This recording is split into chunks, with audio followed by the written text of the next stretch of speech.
Snow fell quietly outside the restaurant window, covering the streets in soft white silence. But inside Daniel Harper's heart there was nothing but noise, the loud, painful echo of rejection. Just minutes earlier, he had stood nervously beside a table decorated with Christmas candles and cheap red flowers he could barely afford. His hands had trembled with hope. He had waited for a smile, a chance, maybe even a miracle. Instead, the woman he had invited had looked him up and down, noticed the janitor's uniform he couldn't change out of after his shift, and politely told him she had changed her mind.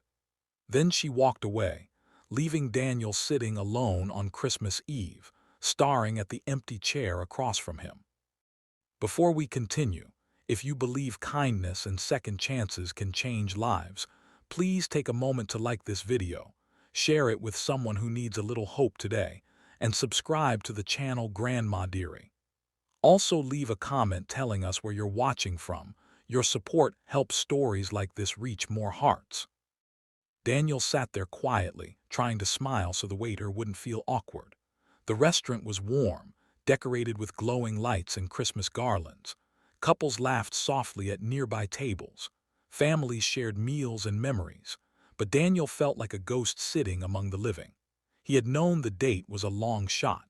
After all, he was just a janitor at a downtown office building, raising his 6-year-old daughter alone after losing his wife 3 years earlier. Life had not been kind to him, but he kept moving forward because of one reason: his little girl, Lily. Daniel worked 2 jobs to keep a small apartment over their heads. During the day, he cleaned offices, mopping floors and emptying trash bins while employees rushed past him without a second glance. At night, he stocked shelves at a grocery store until midnight. He barely slept. But every morning, he still woke up early enough to braid Lily's messy hair, make her peanut butter toast, and walk her to school. Lily believed her father could fix anything. Broken toys, scraped knees, scary dreams, Daddy always knew what to do.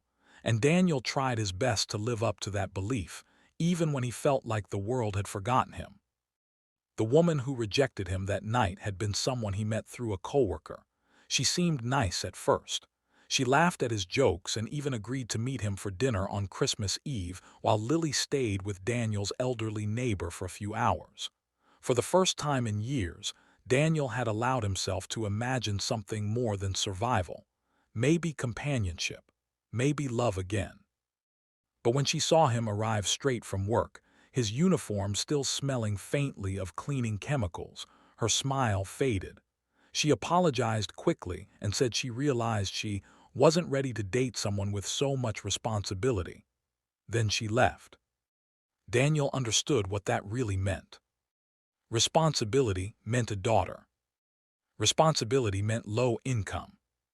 Responsibility meant a man with tired eyes and rough hands. He sighed and stared down at the candle flickering on the table. That's when something unexpected happened. A woman from the table behind him leaned closer. She had been quietly watching the whole scene. Her voice was soft but steady as she bent slightly toward him. "Will you be my husband?" Daniel blinked, thinking he must have heard wrong. The words felt surreal, like a line from a strange dream. He slowly turned his head and saw her clearly for the first time. She was beautiful, but not in the polished, glamorous way he had just experienced. Her beauty was calm and warm, like the quiet glow of the Christmas lights above them. Her blonde hair fell gently over her shoulders, and her eyes held something rare: kindness. Daniel didn't laugh, but confusion filled his face. No one had ever said something so unexpected to him before. The woman introduced herself as Emily Carter. She explained that she hadn't meant the words exactly the way they sounded, at least not immediately. But she had seen the entire moment unfold, and something about Daniel's quiet dignity had touched her deeply. Emily told him she had been sitting there alone too. Her story was different but carried its own pain. 2 years earlier, Emily had lost her fiancé in a car accident just weeks before their wedding. Since then, Christmas had become the hardest time of year for her.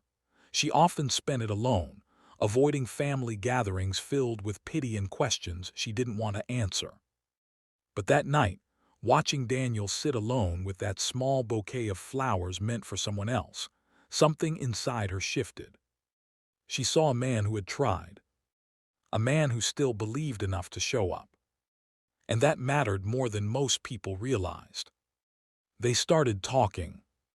What began as an awkward moment slowly turned into a long conversation that stretched through the evening. Daniel shared stories about Lily and how she loved drawing pictures of snowmen and unicorns. Emily laughed when he admitted he still didn't know how to braid hair properly, even after 3 years of practice. Emily shared her own life too.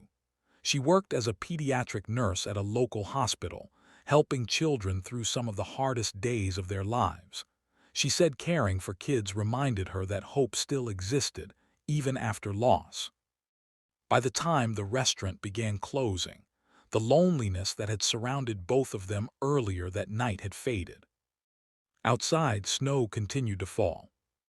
Daniel offered to walk Emily to her car, but she surprised him again by asking if she could meet Lily sometime. Daniel hesitated. His daughter was the most important part of his world. He had learned to be careful about who entered their lives.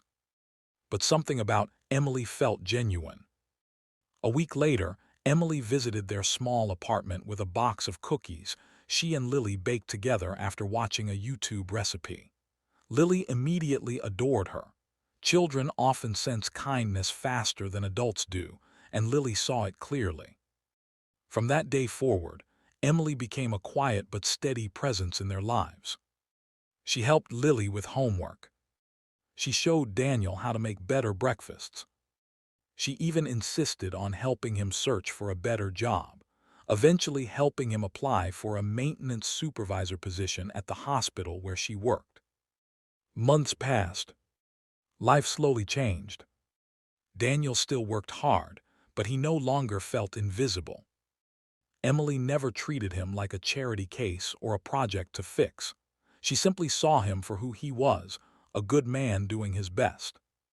And Daniel began to see something too. Emily's strength, her compassion, her ability to bring warmth into rooms that once felt empty. Nearly a year after that strange Christmas Eve, Daniel stood once again under glowing holiday lights. This time, however, he wasn't sitting alone.